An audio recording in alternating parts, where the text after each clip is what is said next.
یہ کہنا کہ فلاں شخص پر جادو ہے، اور یہاں پاکستان میں تو یہ ماشاءاللہ ہر جگہ ہی ہر شخص کہتا ہے، ہر تیسرا شخص کہتا ہے مجھے جادو ہوا۔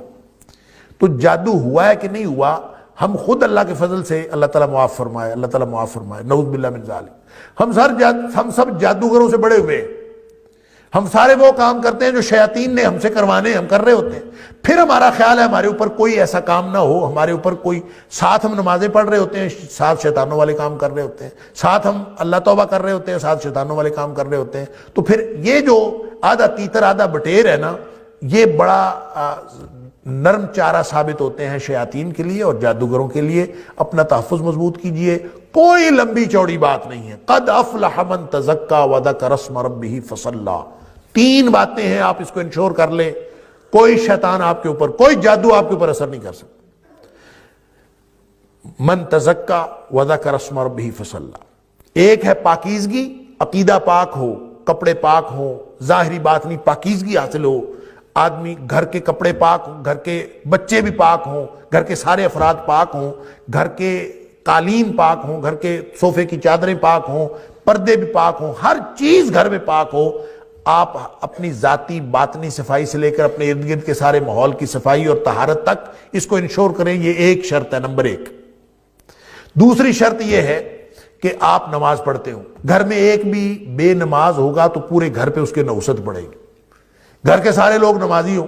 اور تیسری چیز ہے اللہ کا ذکر، اللہ کا ذکر پھر جتنا مرضی کرتے جائیں، اس کی کم از کم مقدار یہ ہے جو نمازوں کے بعد نبی کریم صلی اللہ علیہ وسلم نے ضروری اذکار بتائے ہیں وہ کیے جائیں، جو صبح و شام کے اذکار نبی کریم صلی اللہ علیہ وسلم نے فجر اور مغرب کے بتائے وہ اذکار کیے جائیں، جو سوتے وقت کے اذکار ہیں وہ کیے جائیں۔ یہ ضروری اذکار کوئی شخص کرتا ہے اور نماز پڑھتا ہے، پاکیزگی کا خیال رکھتا ہے، جن شیطان وہاں کیسے آ سکتا ہے؟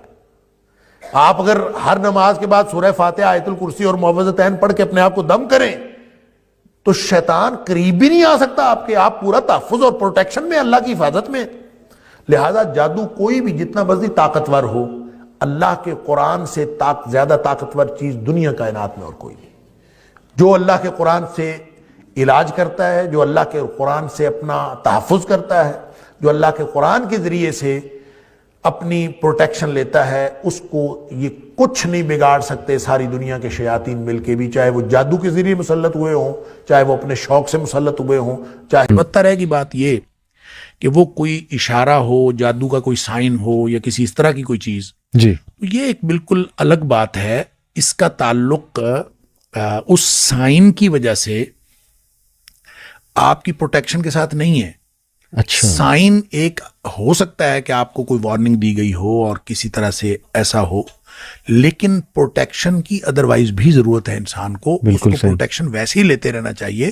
اور جو صبح و شام کے اذکار ہیں یہ پروٹیکشن ہے، موقع وقت دعائیں ہیں یہ، اور جو ویسے آپ رقیہ وغیرہ کرتے رہتے ہیں، یہ سارا یہ اپنے آپ کو اللہ کی پروٹیکشن میں دیتے رہنا چاہیے، آپ کو سائن نظر آئے چاہے نہ نظر آئے۔ لہٰذا اس کو آپ سائن سمجھیں گے تو بھی وہی حکم دیا گیا ہے کہ نماز پڑھیں اور تعوذ کریں، اور اپنے آپ کو اللہ تعالیٰ کو ایسے استعاذے جو ہیں جو اللہ تعالیٰ کی پناہ میں دینے کی، وہ اس طرح کی دعائیں پڑھیں تو آپ اپنے آپ کو اللہ کی پناہ میں دیں۔ زبردست۔ شیخ یہ بتائیے گا کہ کسی کو کوئی ڈریم آیا ہے تو وہ کس کے پاس انٹرپریٹ کروانے جائے، وہ اوصاف کیا ہیں اس انسان کے؟ جیسے ابھی آپ بیان فرما رہے تھے پروگرام سے پہلے کہ اچھے انسان کے پاس جایا جائے، نیک خیر خواہ، جو وہ انٹرپریٹیشن کر دیں عین ممکن ہے وہی ہو، تو ایسا ہے کچھ؟ اصل میں نا دیکھیں نبی کریم صلی اللہ علیہ وسلم فرمایا جو خواب ہوتا ہے نا، علی رجل طائر، یہ ایسے ہے جیسے پرندے کے پاؤں پر ہوتا ہے۔ اچھا، پرندے کے پاؤں پر ہوتا ہے، اس کا کیا مطلب ہے؟ اس کی 2 انٹرپریٹیشنز محدثین نے کی ہیں۔ ایک تو ہے جیسے پرندے نے پاؤں میں پتھر پکڑا ہوا ہو جی، اور جو ہی آپ نے تعبیر کر دی جیسے پتھر گر گیا، اور جب تک وہ پتھر نہیں گرا تو وہ کہیں بھی گر سکتا ہے، اس کی کوئی بھی تعبیر ہو سکتی ہے۔ صحیح، اس لیے بڑی سینسٹیو بات ہے، بالکل ٹھیک۔ اور دوسری اس کی انٹرپریٹیشن یہ ہے کہ جیسے پرندہ اڑ رہا ہے تو وہ کسی بھی جگہ بیٹھ سکتا ہے، صحیح، تو جہاں اس کے پاؤں پڑ گئے پھر وہ پڑ گئے۔ لہٰذا خواب تعبیر سے پہلے، یعنی دیکھنے کے بعد اور تعبیر سے پہلے وہ لٹک رہا ہوتا ہے، اس کی کوئی بھی تعبیر ہو سکتی ہے، اور اس کی تعبیر کروانے کے لیے آپ نے فرمایا کہ کسی نیک آدمی کے پاس عالم، ناصح، لبیب اور حبیب، اس طرح کے الفاظ آئے. اچھا. لبیب کہتے ہیں عقل مند آدمی کو، حبیب کہتے ہیں جس کے ساتھ آپ کی محبت ہو، خیر اور خواہ. ناصح خیر خواہ ہوتا ہے، اور عالم جس کے پاس علم ہوتا ہے. زبردست. یہ وہ اصطلاحات ہیں کہ ایسے شخص کے پاس، اس سے جو بات سمجھ آتی ہے اس کو ہم کنکلوڈ یوں کر سکتے ہیں کہ ایسے شخص کے پاس جا کے تعبیر کروانی چاہیے جس سے آپ کو یہ پتہ ہو کہ یہ آپ کی خیر خواہی کرے گا. جب وہ خیر خواہی کرے گا تو وہ تعبیر اچھی کرے گا. جی. جب وہ اچھی تعبیر کرے گا تو وہ جو پرندے بیٹھنے والی بات ہے وہ پھر کسی اچھی جگہ بیٹھ جائے گا، تعبیر صحیح. اس کے مطابق خواب ہو جائے گا. اس لیے لگتا یہ بھی ہے جب آپ حدیث سے مختلف واقعات کو دیکھتے ہیں تو لگتا یہ بھی ہے کہ تعبیر کرنے سے سیم خواب کی تعبیر مختلف ہو سکتی ہے. ایک روایت میں یہ بھی آتا ہے کہ آپ 4 قسم کے لوگوں سے تعبیر نہ کروائیں.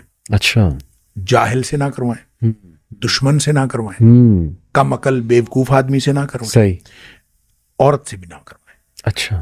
یعنی آپ کسی عورت سے تعبیر کروائیں گے، عام طور پہ چونکہ خواتین زیادہ سینسٹیو ہوتی ہیں، ٹھیک. اور جو سینسٹیوٹی میں وہ عام طور پہ اس میں دوسری طرف جانے کا امکان ہوتا ہے. ٹھیک ہے. دشمن دشمنی کرے گا، جاہل جہالت کا اظہار کرے گا. اس لیے اس طرح کے لوگوں کی بجائے عالم، عقل مند اس آدمی سے جس کا پتہ ہو کہ خیر خواہی کرے گا. ٹھیک ہے. اچھا، ایک بڑی جو دلچسپ ایک واقعہ میں جی. رہا تھا، مجھے بہت حیرت ہوئی کہ یہ اندازہ کیجئے آپ حضرت عائشہ صدیقہ رضی اللہ تعالیٰ عنہا والی جو حدیث میں آپ کے پاس پہلے بھی ذکر کر رہا جی جی جی کہ آپ فرماتی ہیں کہ ایک خاتون کو خواب آیا، اور اس کو خواب کئی دفعہ آیا، ایک ہی خواب. ایک دفعہ اس کو خواب آیا، اس کا شوہر گیا ہوا تھا سفر پہ، اور اس نے خواب میں دیکھا کہ اس کے گھر کا ستون گر گیا اور اس کے گھر بچہ پیدا ہوا ہے، وہ حاملہ تھی. صحیح. اس کے گھر بچہ پیدا ہوا ہے اور وہ کانا ہے آنکھ سے. ٹھیک ہے.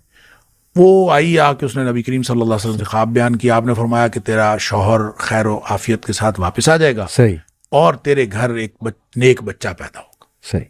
بڑی خوش ہوئی، چلی گئی. ویسے ہوا، جی. شوہر بھی خیریت سے واپس آ گیا، اللہ تعالیٰ نے بیٹا بھی عطا فرمایا. صحیح. پھر کہتے ہیں کہ اس نے کچھ عرصہ بعد پھر یہی خواب دیکھا، اور پھر وہی سچویشن تھی، وہ حاملہ بھی تھی اور اس کا شوہر گیا ہوا تھا. نبی کریم صلی اللہ علیہ وسلم نے پھر اس کی وہی تعبیر فرمائی. صحیح. تیسری دفعہ حضرت عائشہ صدیقہ رضی اللہ تعالیٰ فرماتی ہیں کہ پھر وہ خاتون آئی ایک دفعہ، نبی کریم صلی اللہ علیہ وسلم گھر پہ تشریف فرما نہیں تھے، تو اس نے کہا میں نے خواب دیکھا اور میں نے خواب بتانا ہے نبی کریم صلی اللہ علیہ وسلم. صحیح. حضرت عائشہ صدیقہ رضی اللہ تعالیٰ نے فرماتی میں نے اس سے اصرار کیا کہ مجھے بتاؤ. وہ کہتی نہیں، میں نے تو اللہ کے رسول صلی اللہ علیہ وسلم کو بتانا. صحیح. تو بہرحال اصرار کے بعد اس نے بتا دیا، اور سیم خواب تھا، سیم سچویشن تھی. صحیح. اس کا شوہر گیا ہوا تھا، اور حضرت عائشہ صدیقہ رضی اللہ تعالیٰ نے فرماتی میں نے سوچا ابھی ستون گر گیا ہے گھر کا اور بچہ کانا پیدا ہوا ہے، تو میں نے اس کی تعبیر کی کہ تمہارا شوہر فوت ہو جائے گا اور تمہارے گھر فاسق و فاجر بچہ پیدا ہوگا. تو وہ فرماتی ہیں ایسے ہی ہوا، اس کا شوہر فوت ہو گیا اور اس کے گھر بچہ پیدا ہوا اور وہ ٹھیک نہیں تھا. اب اندازہ کیجیے سیم خواب ہے اور تعبیر چینج ہو، تو یہ ہے علی رجل طائر کہ جو پرندے کے پاؤں پر تھا تو آپ نے جو تعبیر کر دی ویسا ہوگا. اس لیے یہ بہت سینسٹیو معاملہ ہے. تو ایسے شخص کو خواب سنانا چاہیے جس شخص کے بارے میں آپ کو معلوم ہے ایک تو وہ غلط بات نہیں کرے گا، جہالت پر مبنی بات نہیں کرے گا، دشمنی نہیں کرے گا، اور خواہ مخواہ کسی چیز کو سینسٹائز کر کے اور جذباتیت میں بات نہیں کرے گا. بہترین اس شخص سے بات کریں وگرنہ آپ نہ. بہترین. جی، ایک بڑی انٹرسٹنگ تھیوری شیخ ہے ڈریمز کے بارے میں. کچھ لوگ کہتے ہیں کہ ہماری جو روحیں ہیں، جیسے آپ نے بھی شروع میں بیان کیا اور قرآن سے بھی ثابت ہے، اللہ سبحانہ تعالیٰ روح جو ہے وہ اللہ کے پاس چلی جاتی جب ہم سوتے ہیں، قرآن مجید سے بھی ہے. تو وہ کہتے ہیں کہ یہ روح جو بھی اس کا سفر ہے، جو بھی وہ کر رہی ہے عالم ارواح میں یا جہاں بھی وہ گئی ہے، جیسے کسی فوت شدہ بندے سے ملاقات ہوتی ہے تو اس کی روح سے واقعی ہی ملاقات ہو رہی ہے. اس میں کتنی حقیقت ہے کہ کیا یہ روح کے ایکسپیرینسز کو ہم خواب کہتے ہیں؟ دیکھیں، یہ دو باتیں اس میں ہو سکتی ہیں. نبی کریم صلی اللہ علیہ وسلم نے ایسی کوئی بات تو نہیں فرمائی، لیکن یہ دو باتیں اس میں ہو سکتی. ایک بات تو یہ ہو سکتی ہے کہ واقعتاً روح وہ ایکسپیرینس کر رہی ہو.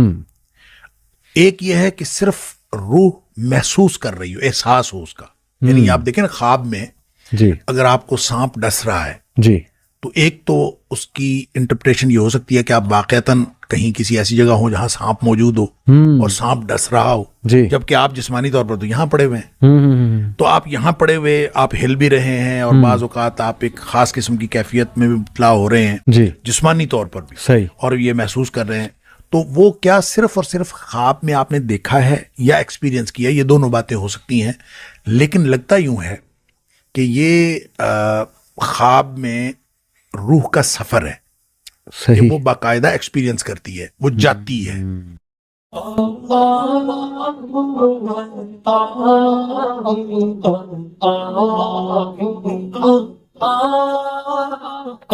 Allah